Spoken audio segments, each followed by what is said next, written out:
From the liquid metal core of the T-1000, it's the IGN Digigods. Now, here are two men who refuse to travel back to the past to save humanity because they didn't want to show their naked bums, Wade Major and Mark Kaiser.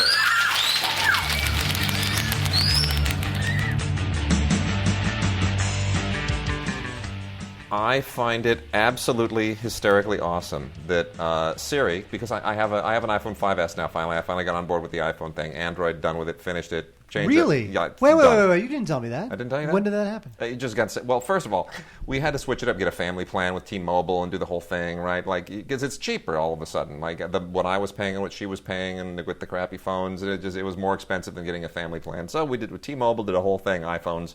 It was great, saving money. Get better phones, saving money. It's a whole great thing. And so now I'm doing the Siri deal, right? So I'm Siri, navigate to Mark Kaiser. And Siri, for some reason, has decided that your name is Mark Geezer. First of all, why would you say navigate to Mark Kaiser when you've been coming here for like 7 years? Just to see, why not? Well, no, I've heard our good friend Phil Klein. Yes. He makes fun of me because he says that whenever he says, dial Mark's cell, yeah, it says Mark Geezer. It's great. No, it's not. It's awesome. By the way, you emailed me. This has nothing to do with movies, but you emailed me today from the cloud, some Wade cloud thing. Well, it's an iCloud address. I don't get it. iCloud is great. It syncs everything. You realize what's going to happen? Somebody's going to bust into the cloud and download all your, photos of your daughter and crap that you have. And by the way, I have to make up for the coconut ice cream that I made a couple weeks ago. That was so terrible. Okay. I have better coconut ice cream, Wade. You do that. Do you want some of this coconut Let's ice cream? do the coconut ice cream. And to start off with, I'm going to actually blow through a bunch of Warner Archive titles that we have kind of backlogged a little bit. So Mark's doing that. You know what? Warner Archive keeps doing great stuff on and on and on. TV shows, old movies, the whole thing. It's all manufacture on demand, MOD. And that means they are DVD-Rs. They are occasionally Blu-rays, but you have to order them. You have to go to WarnerArchive.com. All right, Wade is going to eat the... Now, hang on a second. Now, a couple weeks ago, I made coconut ice cream that Wade said tasted like spackle. Yeah. So I decided to make... so nasty. I know it was. I threw it out. But you see, and that's unfortunate, because when I got home, there was like a chip in the drywall, and I was like, crap. Should have brought it home. How dare you. So this is new coconut ice cream from another recipe. Okay. You better like this. Or maybe not. Well, it's nice. Very nice. Well, thank you. That's very nice. Mm-hmm. Now, by the way, on next... Do I get to eat all of this? Do you want all of it? I don't know. If you want all of it, you can have it. All right. Well, I mean, don't just... We're doing a show. Don't eat... You can eat it while I'm talking. Oh, okay. Now, by the way, for next week's show, I can already tease... Now, okay, do you like that? Yes or no? Be honest. Yeah, it's good. Okay, good. Yeah, it's good. Better than the other one, right? Oh, yeah. You better than the other one. I got this recipe from the Williams-Sonoma site. Now, Williams-Sonoma, which is the cookware store, they have recipes on the website. Always very fattening recipes because they obviously don't care, but very good. Next week, I'm going to tease for you guys the ice cream I'll be giving Wade. Wade? Yeah. Next week's show? Yep. Tiramisu ice cream. Oh, nice. I'm going to make it. Okay. And it's going to be good. Very good. Go. All right. Marine Boy, the complete second season, 3 discs, 26 episodes from Warner Archive. You can go to WarnerArchive.com for more information. And this is basically the that era when a lot of American animated shows were adapting anime, doing their own style of anime, re-editing anime. Anyway, is it Aquaman? No, not in the least. But you know what? It's pretty cool. It's got a kind of speed racer-y vibe to it. Buster Keaton in Free and Easy, a double feature that also includes Estrellagos, the Spanish language version of Free and Easy. Also from Warner Archive. This is this is one of those. This is not included in any other Buster Keaton collection, by the way, because it is it's a talkie. It's not, and it's when Keaton got into sound movies, it was kind of a sad moment because he wasn't really directing them. This is directed by Edward Sedgwick, and they did a version in Spanish, and it's really a bizarre misfire. But if you're a Buster Keaton completist, you definitely want to check it out. We've got Doris Day and Danny Thomas in I'll See You in My Dreams, another, bizarre kind of musical biopic backstage thing that just doesn't really work at all, but it's from that classic Hollywood era, and it's got this whole strange misfired vibe to it, and you watch it and you think, Doris Day and Danny Thomas? Who thought that one up? Every time I look at Danny Thomas, you know what I think of? Danny Thomas. That girl. Danny Thomas. I can't help it. It's, Marlo Thomas is the only thing that I associate with Danny Thomas. He's kind of forgotten now. It's like Danny Kaye. I know. By the way, wait, before you go on, yes, I have 2 words for you. What? Harold Ramis. Oh, man. Seriously. It's like, this has been so devastating, going all the way back. It was freaking, Peter O'Toole and Joan Fontaine. Sid Caesar. And it's just been endless. Philip Seymour Hoffman. I mean, it's just been, like the last 3 months have been a cascade of death in Hollywood. It's like the Grim Reaper just came to Hollywood Boulevard and started slashing. Well, it's unreal. Ramis was 69. I was surprised he was that old. Well, he had an autoimmune disease. I know. That's so tragic. So he was allergic to cars? Exactly. By the way, okay, we're taking best Ramis film go. If you had to, not that our fans haven't seen every one 16 times, but let's just say best Ramis film. Yeah, whether he wrote, directed, or starred, it doesn't matter. There is no question. It Ghostbusters. Really? That's it, man. I know for a lot of people, it's Stripes, but see, Stripes peters out in the last 20 minutes. I know. Hilarious for an hour, then the last half hour. Ghostbusters is one of the greatest comedy scripts ever written. And then at the last rectification of the Voldranite, the Destructor came as a giant slore. Many people felt the wrath of the Destructor that day, I can tell you. I mean, come on. How do you it's just like, that's brilliant stuff. It's great. Dogs and cats living together. And all that stuff is scripted. Bill Murray wasn't ad-libbing a lot of that stuff. Is that right? No, that's. I mean, there are a couple of ad-libs in there, but most of that wacky stuff, all that gibberishy, high-tech mumbo-jumbo, ectoplasmic goober gobbledygook, that's all Aykroyd and Ramis, man. That is good stuff. You know what? Norma Shearer has a huge following among a lot of people. Just a great classic, old Hollywood actress. And she made a couple of films with Frederick March, one that also included Leslie Howard, the other one with Charles Laughton. And the one with Leslie Howard is Smilin' Through. The one with Charles Laughton is The Barretts of Wimpole Street. You ever been to Wimpole Street? I have not. Oh, dude, it's one of the greatest places in London. You got to go check out Wimpole. It's mentioned also in My Fair Lady, because that's where Alfie Doolittle lives. He lives on Wimpole Street. Anyway, this was the Wimpole Street. The Barretts of Wimpole Street is just an absolutely wonderful period film. It was a big hit in 1934, and based on a play by a guy named Rudolph Bessier. And you're really watching this just because it's, you just want to watch Norma Shearer play Elizabeth Barrett Browning. That's it. And Frederick March plays Robert Browning, and that's just one of the great kind of classic love stories of all time. Smilin' Through is a little less interesting. It's got a whole World War I melodrama working, but it's from also in the early 30s, barely pre-code.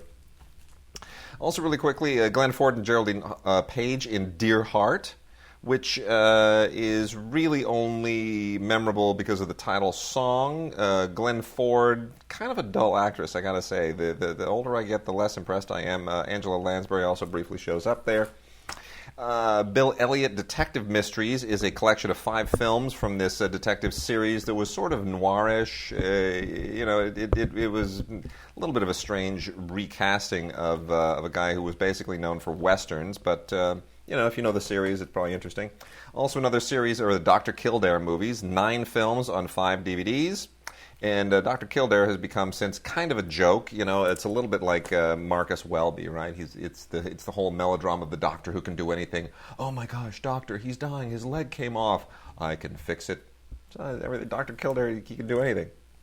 And then the Monogram Cowboy Collection, Volume 7. The Monogram Cowboy movies were basically serials. They just came out and they cranked these things out. It's like there are hardly ever any edits in them.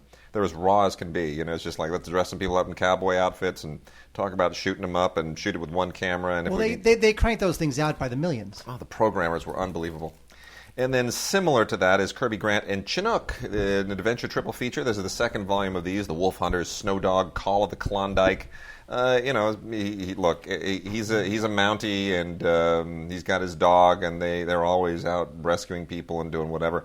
There's nothing particularly remarkable here, unless, again, you are a fan of the series, which is very, very vintage. And then lastly, I think this is awesome.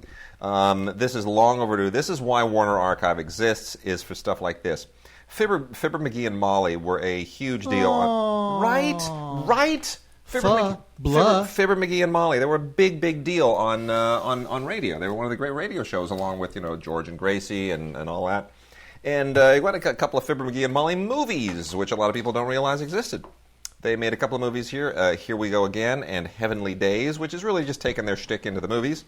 But there's some really great sporting performances here, especially in Here We Go Again, which includes Edgar Bergen and Charlie McCarthy, another pair who were obviously, well, one guy basically and his dummy, who were another big radio sensation. And of course, Edgar Bergen is Candice Bergen's dad, one of the great ventriloquists of all time, because he actually made ventriloquism work on the freaking radio. That is impressive. See, that's the thing. Nobody is like, why would anyone listen to a ventriloquist on the radio? Because the material is hilarious. It's who cares if you see lips move? It's like it wasn't about that. It was about the characters, and it just that Charlie McCarthy stuff and Edgar and Mortimer Snerd and Edgar Bergen. It's just hilarious. It's brilliant, absolutely brilliant. Why are you making me talk about this? No, those are mine. That's all yours. Yeah, I know. Thank you. All Costy fan, Cutie, that kind of stuff. I did not mean to. But the Secret Policeman's Ball USA is kind of funny. Yeah. So move on to it. Mark, tell us why we should care. Well, there's you guys remember the old Secret Policeman's Other Ball? Yes. Very famous concert. Yes. Now there's been a series of concerts since, not a series, kind of a couple of concerts since from Amnesty International. This is the Secret Policeman's Ball USA. This was a show at Radio City Music Hall a couple years ago, and it features Kristen Wiig and Jason Sudeikis and Mumford & Sons and Coldplay, and just a big old crazy time at the musical Mumford & Sons. Didn't they win the Stanley Cup? Huh? Mumford & Sons? What does that mean? The beards and the whole... Never mind. That's great. Anyway, what I'm saying is... So, but it's funny. Look, it's got Jon Stewart. Look, if you don't like one comic, if you wait about 7 minutes, another comic will come on. Mm-hmm. So the Secret Policeman's Ball USA is funny stuff. It's a great little... It's almost like an old-style variety show, actually. So you got to check that out.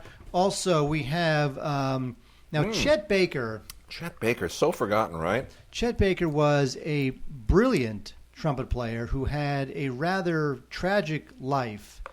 And he is the subject of a couple of DVDs that are out right now. One is called... actually, just went... Oh, wait, I'm looking at the wrong thing. One's called Let's Get Lost, starring Chet Baker, which is a film by Bruce Weber. And it's great. It was actually nominated for an Oscar. And you kind of travel with Chet Baker, and they use... what's his name? Weber's very... You like that? Done. Did you like it? Ew. Done. Next week you get tiramisu ice cream. Awesome. Anyway, there's rare performance footage and some interviews with Baker and also a bunch of his ex-wives. That guy got around, but he had a rather tragic life but he's just so brilliant. Like a lot of musicians, they're brilliant and they're troubled, and that's why they're brilliant. So there's Let's Get Lost, which is just totally kind of a classic. Again, Oscar nominated, and then with that comes the Bruce Weber film collection. Now, if you like Bruce Weber, you will get Let's Get Lost in this Bruce Weber film collection, 4 discs. This is DVDs, not Blu-rays. That includes Let's Get Lost, but also Broken Noses, A Letter to True, and Chop Suey. The best of that is still Let's Get Lost from 1988. The other ones are okay, but again, if you're a fan of like kind of really interesting, almost very Dust Bowl looking black and white kind of documentary filmmaking, you got to get into Bruce Weber. He's pretty cool. All right, rock on. So we've got a few things here from the Naxos people, who, of course, do a lot of great classical music releases, and they have a lot of sub-labels that they distribute. A couple of interesting things here are from this Musical Journey series that Naxos releases, which is, it's just pastoral stuff. You put it on the TV, on the widescreen, and you get to tour all these lovely places in Europe, and there's nice classical music playing in the background. It's not like something you sit down and watch. You just put it to create a mood in the house or during a party or something. Finland, Helsinki, and the art of Akseli Gallen-Kallela is this just wonderful little travelogue of Finland and great artwork. And you go through these various museums in Helsinki, and you listen to the music of course, Sibelius, the great Finnish composer who wrote Finlandia and lots of other great works. And this is great. Finland, apart from the fact that they just beat the United States and denied us a medal in hockey. Whatever. In the bronze medal game. Whatever. Finland's a beautiful place. Really. I'm just dying to go to Helsinki. I really am. Go to hell, just fantastic. And then Gardens and Parks of Europe, which it'll make you want to just jump on a plane and go to all these amazing parks. They have parks in France and Italy and Finland and England and Germany and Czech Republic and Ukraine, which hopefully hasn't been burned to the ground yet, and Austria, everywhere. It's just all over the place. Beautiful, beautiful parks, and some of them private, some of them public. But it's just fantastic, gorgeous stuff. And the music of Beethoven, Chopin, Handel, Tchaikovsky, Bizet, Brahms, and many others. It is a wonderful, wonderful thing to just throw on the TV and make you feel good during the day. And then also from Naxos, a bunch of Blu-rays. Operas and other things worth checking out. A new performance of Aida by Verdi. This is a standard Blu-ray with a 3D Blu-ray. This was performed at the Arena di Verona in Italy, outdoors, which is quite remarkable. And it's like it's like an old amphitheater that's just decked out. It's really impressive. And Aida is very gaudy, if you haven't ever seen it performed. So this is a great Blu-ray. I don't necessarily think the 3D is a big deal, but whatever. And then another performance of Mozart's Così fan tutte. I am actually a huge fan of a film that the Weinsteins released through Miramax years ago, an Australian film called Così. Did you ever see that? I did, actually. About the mental hospital, the mental patients who perform Così fan tutte? Yep. That's when I fell in love with Così fan tutte. I'm like, if this thing is even remotely as entertaining as what these loon balls are doing in this movie with Toni Collette, I got to check it out. This is not quite that, but it's pretty loony because it is staged by, are you ready for this? Steve, Mel, Jimmy, Jack, Joe, Jeff, John, George. Michael Haneke. Oh, my God. Yep. And this was done at a theater in Madrid. Pretty wild, I got to tell you. It's a kind of revisionist, and it's kind of insane. Not quite as entertaining as the movie, but it's pretty insane. And then Puccini's La Bohème. Always wonderful, always amazing music. This is from Accentus Music. And this was done in Valencia, I believe. And then real quickly, just wrapping them out, we also have Verdi's Messa de Requiem, directed by Gustavo Dudamel from the LA Philharmonic, who has been getting in trouble a little bit. This is a performance at the Hollywood Bowl. And, Dudamel's a little bit in trouble because he went down and performed for the bus driver president of Venezuela who's slaughtering people now. And everybody's like, what the hell are you doing? And he's like, I'm doing it because, he came through this orchestra system for kids in Venezuela. He's not Venezuelan, but he was part of this like kind of farm system where they bring kids into this professional orchestra and they train them and so forth. And so he goes down and conducts that orchestra every once in a while because it's for the kids, he's like, hey man, I'm an artist, I'm not a politician. So he's still getting a little bit of trouble. And then performed at the Teatro alla Scala was Die Walküre, which is the Richard Wagner's the Valkyrie Ring of the Nibelungen. Always bombastic, always gaudy, and this is a fairly routine performance of it. Didn't watch it all the way through. I've seen this thing on stage, and it can be a little bit of an ordeal, but this is the music is great, of course, because it's conducted by Daniel Barenboim, who is... Barenboim? Barenboim. You remember Barenboim? You saw Hillary and Jackie? Yes, I did. Barenboim's a character in that, because he married... he married yeah. Jackie. Forget it. You have no idea. Zero. All right, fine. Be that way. I'm going to talk about just a few old movies really quickly, too. VCI has released a bunch of stuff, as they often do, from the Rank Collection. The Rank Collection is something that they're contracted with, all the Rank films from the UK back in the day. And we've got Leslie Banks, Alistair Sim, and John Mills in Cottage to Let, which is a pretty standard war melodrama. He's a soldier, she's a nurse. You can fill in the blanks. The Spanish Gardener is interesting only because it has Dirk Bogarde in it. This is based on a novel I never heard of, and it's a pretty uninspiring movie, nicely photographed. But anytime you got Dirk Bogarde in a movie, it hums. Dirk Bogarde and Kathleen Ryan in Esther Waters is slightly less interesting because it's a period film. Dirk Bogarde's not really a great guy in period films, but he still makes this more interesting. It takes a little before the turn of the century. It's still interesting on just because he's in it. And then lastly, John Lodge and Margaret Lockwood in Bank Holiday, which is I'm still not quite sure how I feel about this. It's from the late 30s. It feels like a late 30s British melodrama.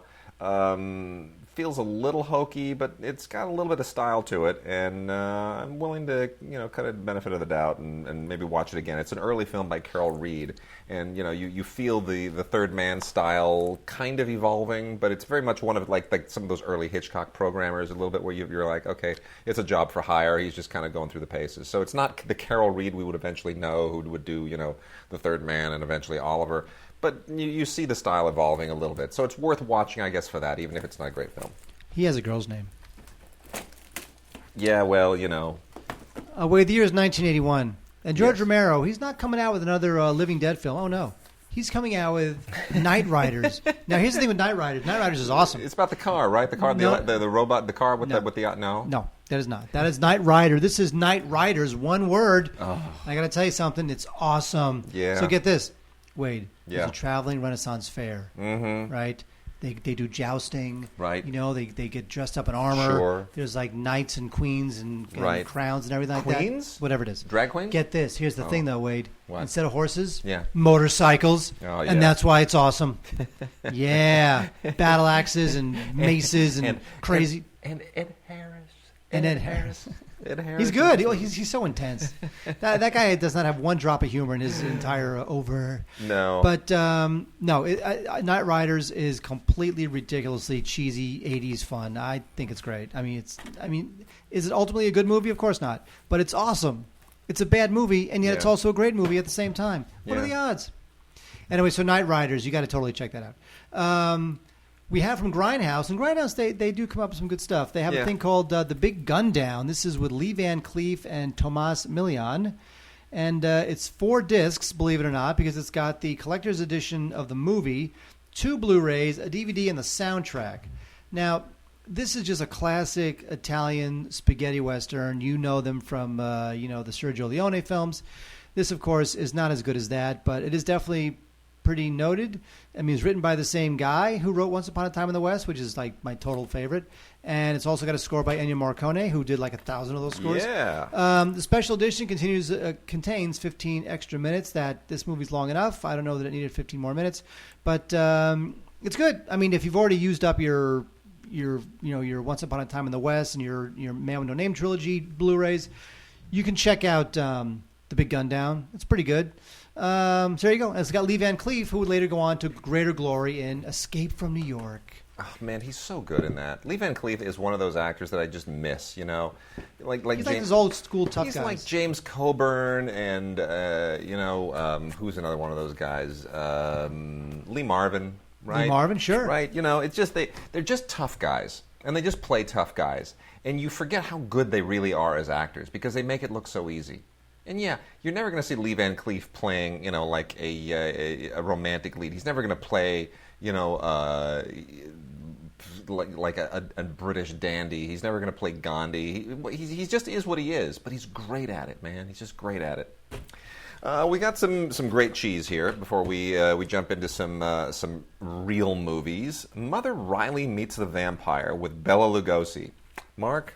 You ever seen this? I have not. This is one of those campy, culty. It's like Bela Lugosi made 2 or 3 real movies, and then he made like 24 just laugh. I mean, he just made fun of himself then for the remainder of his career because he was an opium addict. Man, I'll tell you, this is just really, really bizarre. The whole thing makes absolutely no sense. It's maybe the strangest mad scientist movie ever, and it just winds up becoming this bizarre comedy at a certain point. And I'm not sure it was supposed to be comedic, but anyway. If you want to see a movie with Bela Lugosi trying to take over the world with an army of robots, this will, boy, that'll scratch the itch. Some other interesting horror films here that are very campy, and I would recommend all of them as long as you don't take them too seriously. Unidentified is about, boy, this is a cheap film. It's about a bunch of guys who go to Vegas. They, wind up trying to avoid a loan shark, and then they're stuck in the middle of the desert, and there's like some kind of weird alien monster creature stalking them. Makes absolutely no sense. True story. But obviously somebody had the chance to go out into the desert without a shooting permit and make a movie, and that's exactly what they did.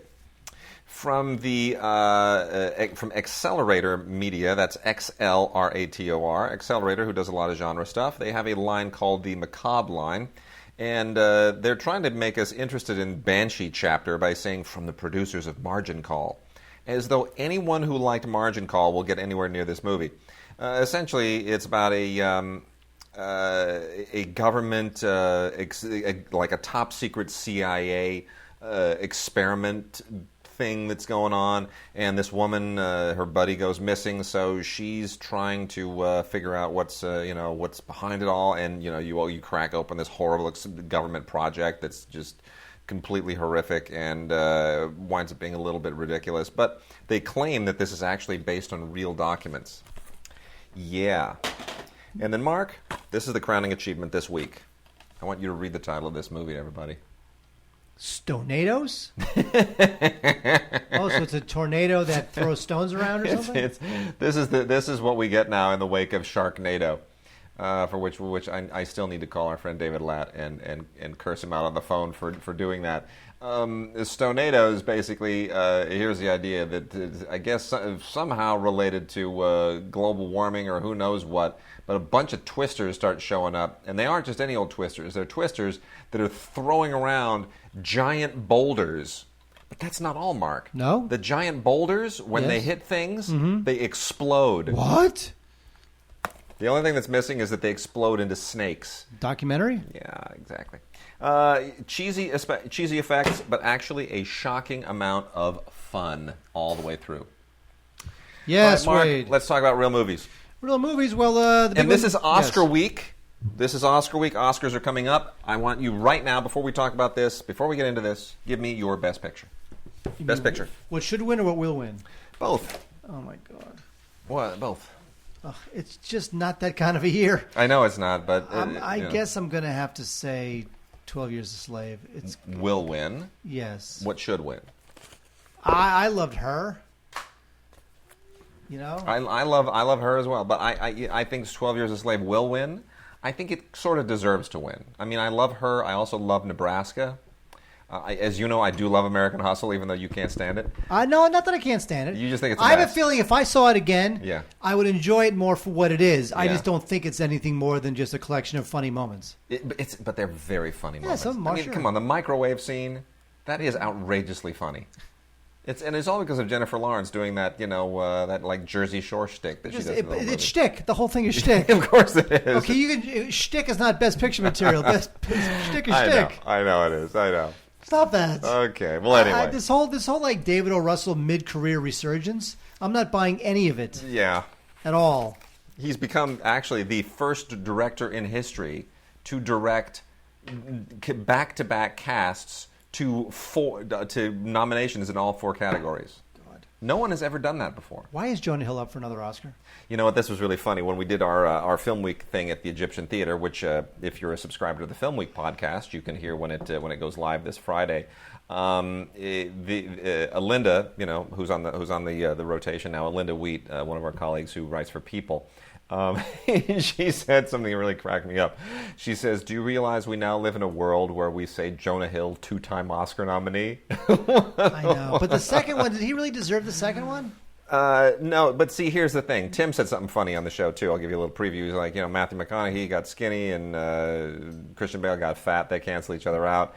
And I was thinking, along the same lines, really, once we get into the supporting actor category, it's sort of Bradley Cooper's hair and Jonah Hill's teeth, they cancel each other out because it's the only reason they got nominated. I know. Bradley Cooper's hair and Jonah Hill's teeth. Without the teeth, Jonah Hill ain't nominated. Without the hair, Bradley Cooper's not nominated. So, anyway. Oh, wait. Well, here's a movie that probably will not win. But it will win Best Director. Oh, and Best Cinematography. If this doesn't win Best Cinematography, it should also win Best Score. I think Gravity's score was amazing. It probably will, but I think that's a taller hill to climb. But still, it's cinematography. Emmanuel is finally going to get it, and I'm so happy for him. I am so freaking happy.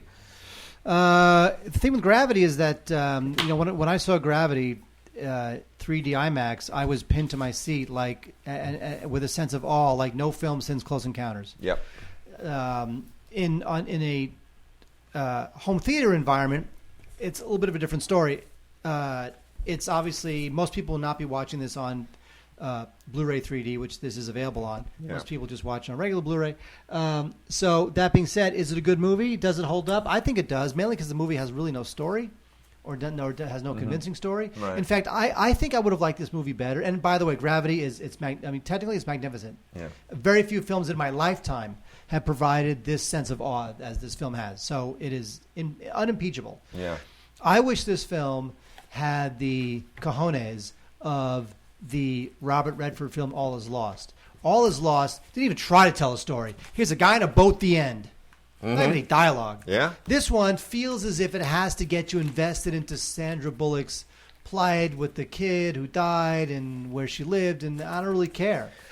You know, the interesting contrast between those two for me, and we're not going to talk about All Is Lost yet because it's not out this week. But I want this. You give me this. You got it. Yay. You love that movie. The Gravity is an awe-inspiring technical achievement. The story, whatever, it's not bad, but it's something I've seen a million times before, and it's not like I don't know how the movie's going to end. And I know there are people that are reading the end. Well, maybe she's really dying and she's on the. Whatever. Your existential endings are fine, maybe for 2001, but here it looks like she lands and she walks away and she's fine, and I'm going to take them at face value. I'm not going to overanalyze it. But the interesting thing to me with those two films, which are both lifeboat movies, if we put that in quotes as a genre, Gravity is about a woman who finally makes her way back to Earth thanks to the Chinese craft. The Chinese saved the day. Yay, China, thank goodness, because the Russians screwed everything up with their stupid explosion, and the Americans are too technically inept, but God bless China. It's like, clearly they're sitting there and they're like, this movie's got to play in China because we've got to make our money back. All Is Lost begins with what?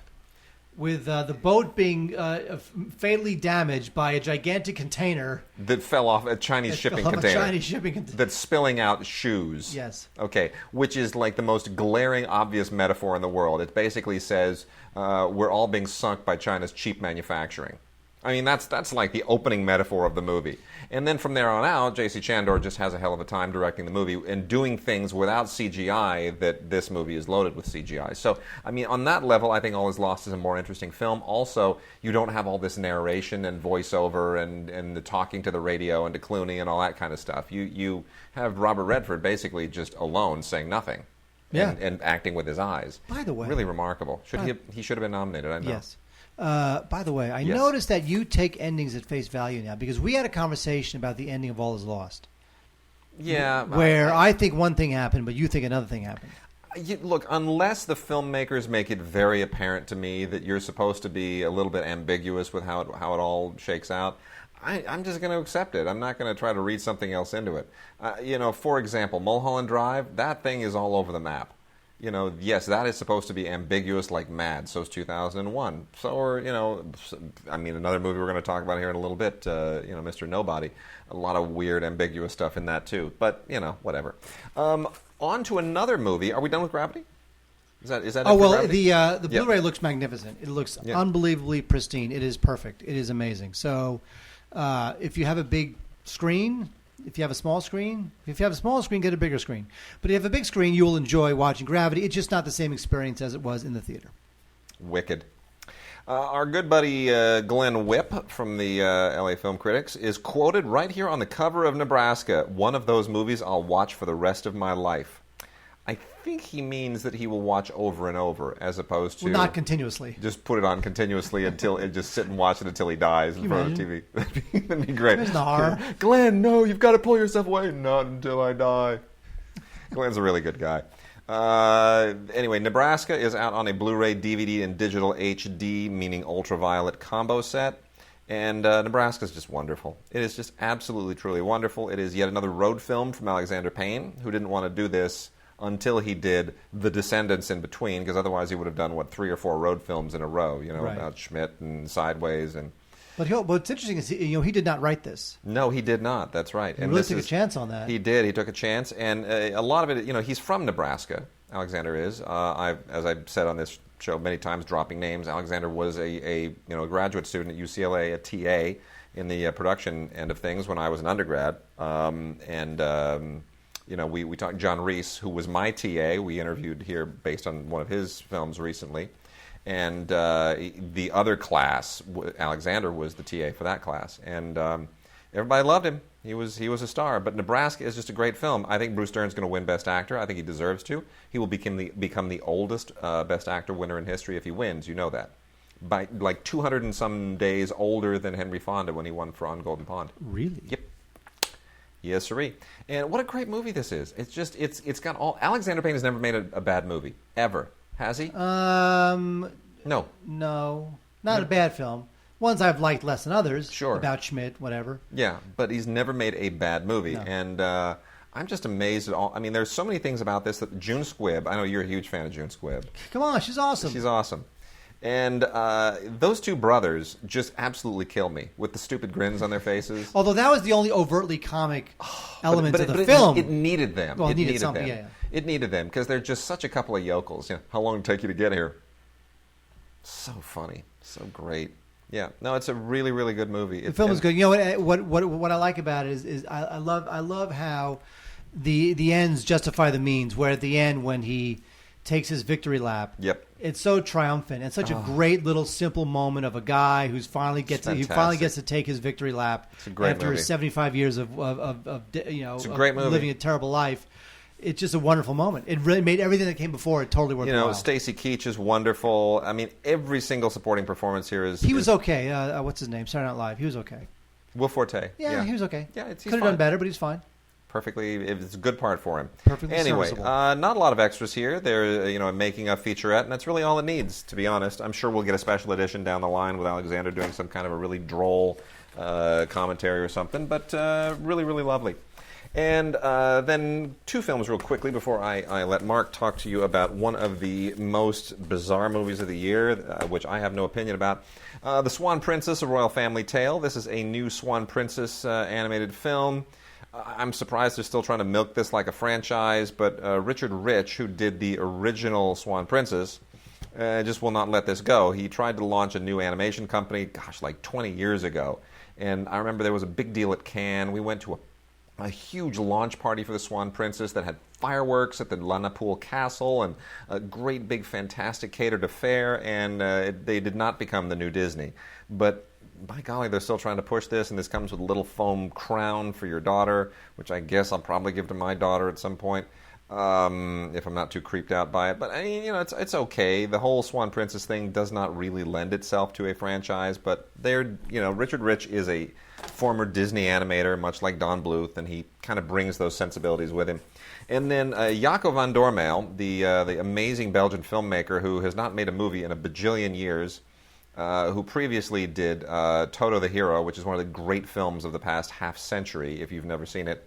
Mr. Nobody, starring our very own Jared Leto, who I think delivers a better performance here than he does in Dallas Buyers Club. Well, he's going to win an Oscar in a couple of days. Yes, he is. But in Dallas Buyers Club, he's a lot flashier. This is, you know what, this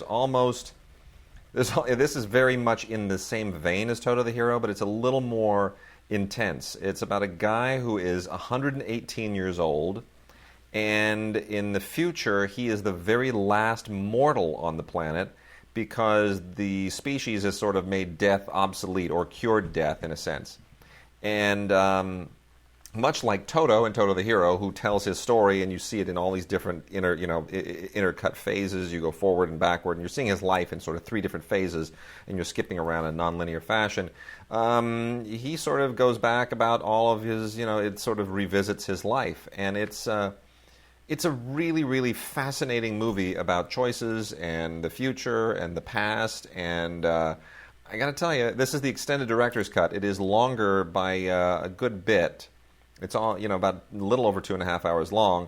If you want to watch the shorter version, you can watch it here as well. I don't recommend it, but it's just really, really an intensely artistic endeavor, and one of the great underrated movies of the year. I think people just missed the boat on this. Really a great movie.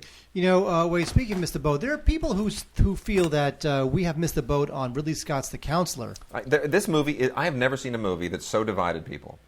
People think that this is like the ultimate existential treatise on blah, blah. Right after the press screening, which I missed, all of a sudden Facebook lit up with all of our colleagues, half of them saying, "What a POS," and the others saying, "This is the most underrated masterpiece of the year. It is Ridley Scott's best film ever." And I thought, what? How is this division of opinion possible? Ridley Scott is not that controversial of a guy. He's not Kubrick. No, but this, you know what it is? It's not. What's controversial about it is not Ridley Scott. It is Cormac McCarthy. Now, Cormac McCarthy, who's the writer of The Road. Original script. This is an original script, not based on a novel. This is his first original screenplay. Yeah. And you can tell that he was going to lard this thing up with the most Sarah Lawrence feeling, the philosophy thesis paper treatise dialogue in the service of a story where a lawyer, an unnamed lawyer known only as the counselor, played by Michael Fassbender, winds up involved in a drug deal, and of course his life is destroyed just by virtue of just picking at the apple. He just takes a bite of the apple, and then he just goes down the rabbit hole. Weird. And it's got a great cast: Brad Pitt, Javier Bardem, Cameron Diaz, miscast. Penelope Cruz is terrific. And obviously everybody just wants to speak the words of Cormac McCarthy. Yeah. But in the end, the thing is just a mess. It's just a total mess. I just think that somewhere in there, I think this might make a better novel, because I think that McCarthy could work out the themes better in novel form. I don't know that original script writing is really his thing. But, The Counselor, I did not buy it at all. I was confused. And Cameron Diaz is terrible in it. Actually, she's miscast. So there you go. Looks good. 2 discs. Yes. No. There's a theatrical version and an unrated extended cut, and a couple of featurettes that aren't that great. Wow. Well, you know what? I'm going to give it a shot. I'm just intrigued by all the people that we know who love the thing and who hate the thing. I find it so absolutely bizarre. Never seen anything like that in my life. Oh, wait, let me tell you something. Yeah. Now, I have a Mexican girlfriend, at least for now. Yeah. And I have to say that I do not like 80% of all music that comes out of Mexico. Except for the music that they caught El Chapo. I know. Yeah, right? That's a big deal. Yeah. But he'll be replaced by El Guapo and El Flippo, and they'll just be like this nonstop thing. I mean, it's like, I know. during the initial war on terror, where they would say the number 3 leader of Al Qaeda has been captured. Well, you know what? There's going to be a new number 3 leader in about 5 seconds. I know. So just stop trumpeting that stuff, because it's all smoke and mirrors. Yeah. Anyway, Narco Corridos is a Mexican, thing. There's songs about drug traffickers and drug lords, and these songs, they glorify violence. Right. And I don't even like that music from that area anyway, let alone this horrible music that does nothing but glorify terrible, terrible murderers and killers. And by the way, I don't like gangster rap either. Gangster rap, you remember gangster rap in the 90s? That stuff was terrible as well. It was reprehensible. Narco Cultura is a fascinating look at this sort of music. It made me very angry, but then again, I guess that means it's a good film. Yep. So Narco Cultura, check it out, documentary. All right. And then blowing through some other docs here really quickly. 3 of the 5 nominated Academy Award documentaries, which I have very mixed feelings about. The one that I know everybody thinks A Time for Killing deserves to win. I love that film. Small reservations about it. I think I'd be fine. I know you do. I'd be fine if it won, despite my persnickety Year of Living Dangerously issues. But I still think The Square stands a very, very good chance of winning. The other 3 films, by the way, are these 3. 20 Feet from Stardom, which is, a perfectly serviceable... That's what I think. I think it's very nice. It's really nice. It's a very nice ode to backup singers. Underappreciated backup singers. It is. It's great. That's it. It's not very nice. That's it. It's just it's moving and inspiring. It's just not groundbreaking, but it's got great songs and great performances in it. And a lot of, you get like Bruce Springsteen and Bette Midler and Mick Jagger and Stevie Wonder and Sting and all these people who get on camera and talk about how great their backup singers are. And it's very nice. And it's on Blu-ray, and the audio is fantastic. Cutie and the Boxer is also on Blu-ray. This film absolutely annoys the crap out of me. I can't. I don't like them. I want to hit them both in the face. I did too. It's a well-made film by Zachary Heinzerling, but the subject and his wife just make you want to just punch them. It's just Ushio Shinohara is this artist who basically takes punching boxing gloves that have foam on them, and he dips them in paint, and he punches splotches on canvas, and people like pay money to buy these damn things. And his wife wants to become an artist, and for their whole life together, she's done this cartoon that is basically venting the inequality of their marriage and all of her issues with him. And he's this misogynistic dork, and they never make enough money. And it's really irritating. Two really irritating Japanese artist people who seem to love each other for some ungodly reason, and I just wanted to kill them both. They're just awful. But it's a well-made film. And then Dirty Wars is essentially based on a book, but in this case, it becomes much more journalistic. And it is a look inside the nasty part of the War on Terror. And Jeremy Scahill, who wrote the big expose on Blackwater, here goes into the what's known as the Joint Special Operations Command. And it's all of this super black ops covert stuff that he and Richard Rowley, who's the filmmaker here, they just kind of tear this thing open like a festering wound, and it's really, really disturbing. And there's nothing partisan about this. This isn't like this party is evil or this party is evil movie. This is like it's really disturbing.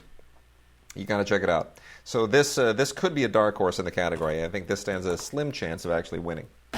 Well, do you know what should win? Huh? Rewind This. Oh my God! It's awesome. Rewind This is a documentary about VHS. You know, in the 80s, believe it or not, it's hard to believe. Yep. But in the 80s, you could not own a film. You saw it in the theaters. I if know. you're lucky, you caught it on TV. The end. I remember those days. And then suddenly there was a thing called VHS. And you could actually buy movies or rent them. Yeah. Now, do you remember, what was the name of the rental store in Westwood? Videotech? I think it was called Videotech. Oh, my gosh, It was like yes. the very first video rental store in at least my area. Yeah. And it was like $100 a year to join. Right. Membership at a video rental store was like $100 a year. I know. It was a big deal. Those were weird days. You know, and Rewind This is just a terrific look back at that time. It includes interviews with Lloyd Kaufman and Adam McGoyan. And I just think this thing is a lot of fun. And it's not condescending, and it doesn't make fun of geeks or nerds who would rent these films and collect them. It's just a great little tribute to them. And wait, do you remember the first film you ever rented? Because I remember the first film I ever rented. The first VHS I ever rented. I do. No, you don't. I do. You're just saying that. You really No, don't. Though. I do. I can tell you the first one I ever rented because I noted it in my head. Go ahead and tell Star me. Wars. Really? Yes.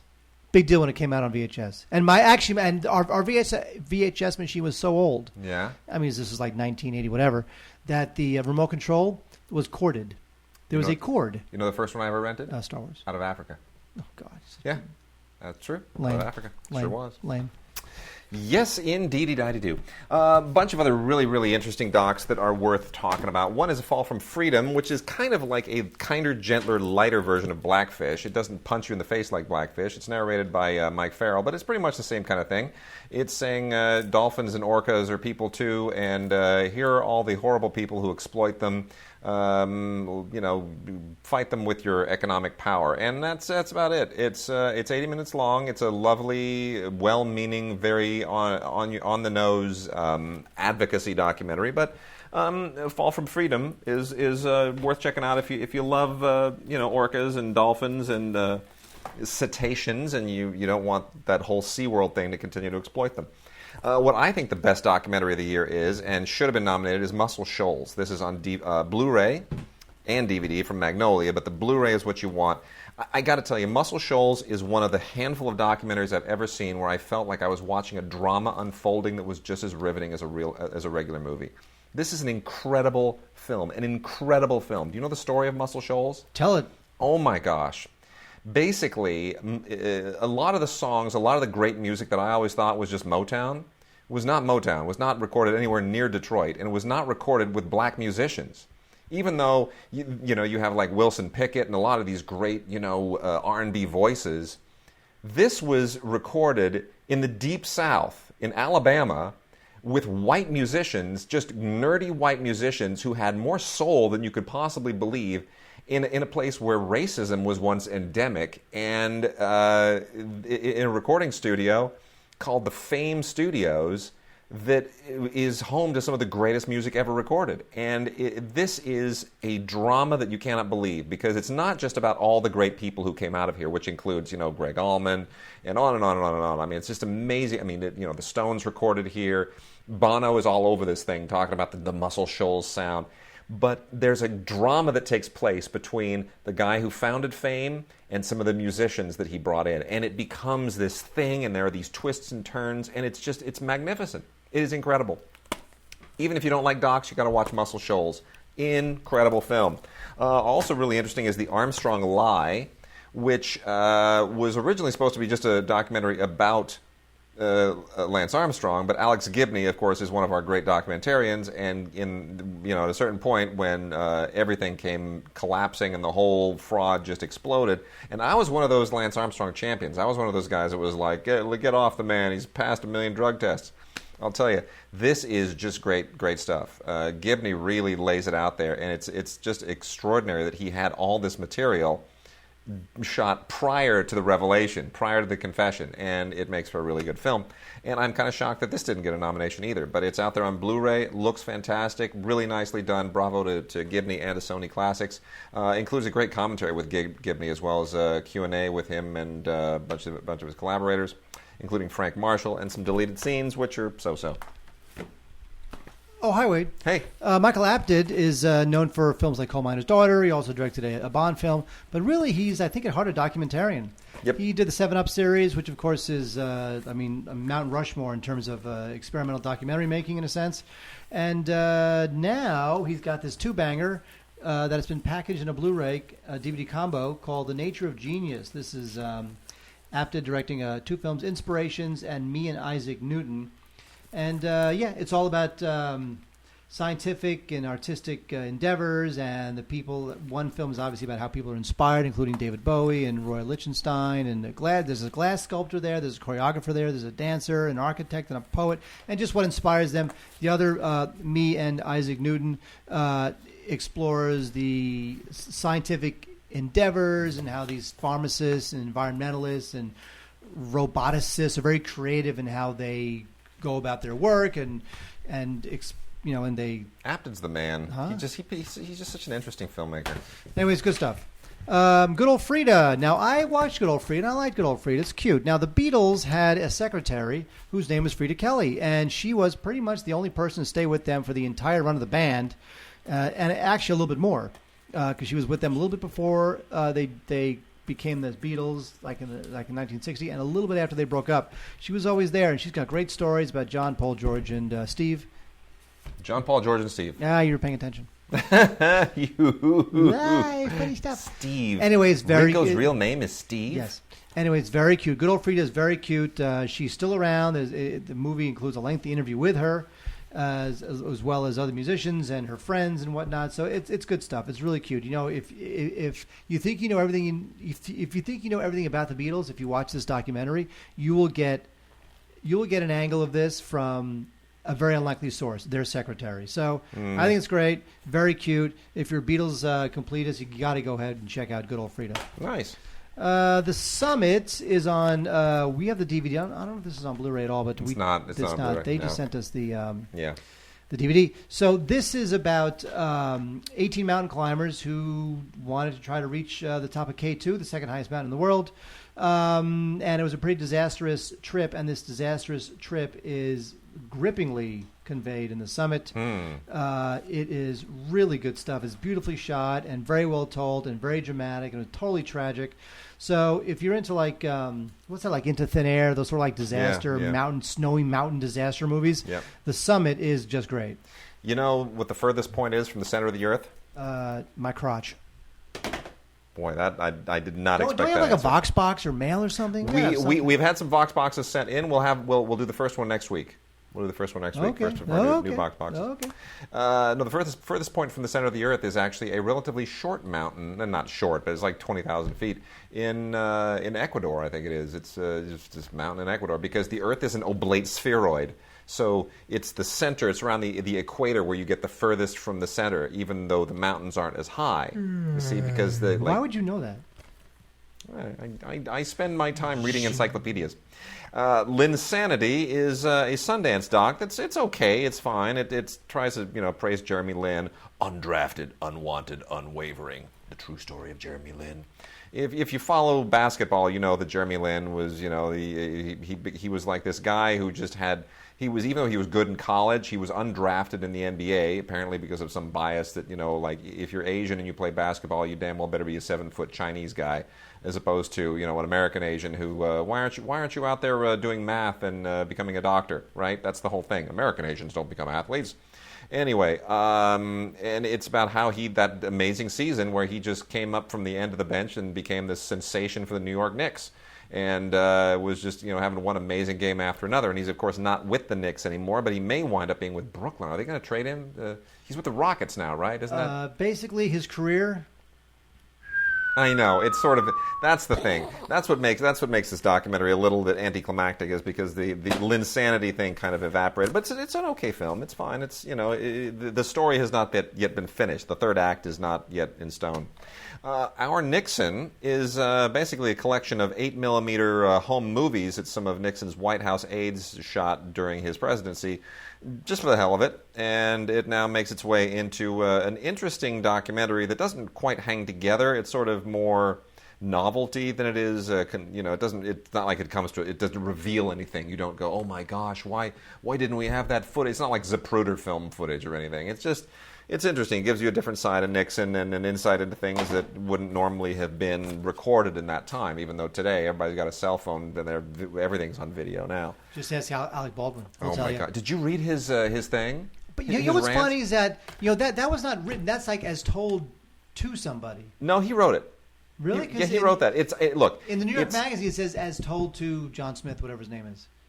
Really? Yeah, check as it out. Told to? Yes, it says as told to. That's interesting because it's rambling. It's got grammatical errors all over because he's not really writing, and he's just saying it. Yeah, it's a rant, it's a ramble, it's unfocused, it's too long by at least a third. But I got to tell you, it's soul bearing, and it's just him being just raw and honest. And I appreciate everything that he says. I really do. I do, but in the end, he's going to wind up, hitting another paparazzi, being back in the news, doing Letterman. It's nothing. It's all empty.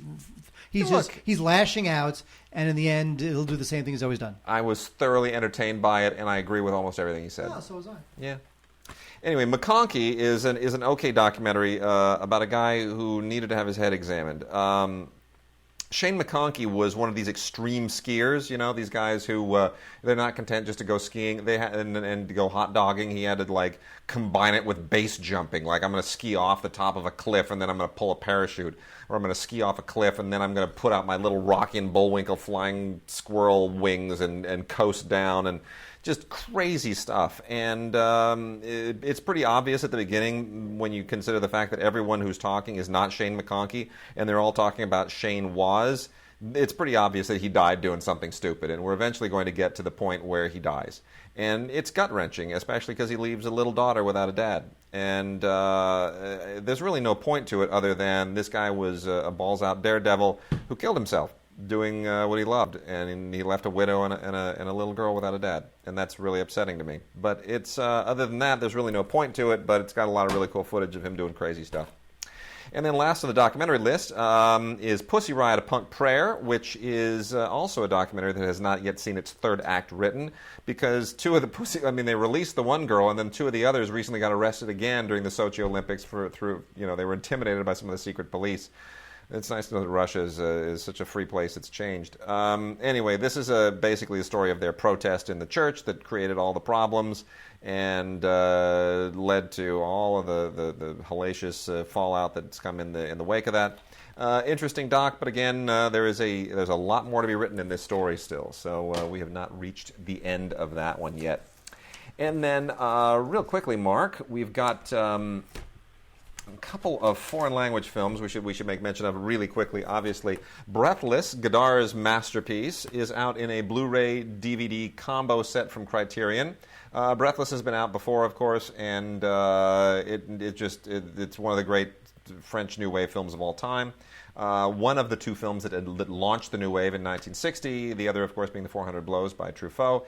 And this is loaded up with all of the extras that have previously been on the previous releases, which includes tons and tons of archival interviews and video essays and French documentary footage. And there's even a short film here from 1959 that Godard made with Belmondo the year before he did Breathless. And it's just absolutely gorgeous. First rate. I'm not as much a fan of the film as a lot of people are. I'm more a 400 Blows kind of person. But you know what? The cool thing about Breathless is that you watch a lot of this footage and you see the people on the street looking at the camera. Because they just went out in guerrilla style. They're just shooting on the street, and people are like, "Who are these people?" And they don't care. So it doesn't matter. They fully break the fourth wall, and it's pretty awesome. And then lastly, Lost in Thailand is the highest-grossing film in the history of China. And it does not bode well for American films because this is not an art film. This is a goofy, wacky, stupid comedy that I just don't get. But you know what? This thing was made for next to no money. It is a crazy fish out of water kind of. It's almost like The Hangover, I guess, is probably the best analogy to it. But it's basically a fish out of water. What's happened to us? We got to get out of this place kind of comedy. And I guess if you're Chinese, it's going to make a lot of sense. But for me, it was like, wow, if this is the highest-grossing film in the history of China, Hollywood cannot compete. They're going to be making these kinds of movies, and it's going to become like India. So that said, Lost in Thailand. There it is. And with that, Mark, we are done. We're done. We're done. We'll see you guys next week.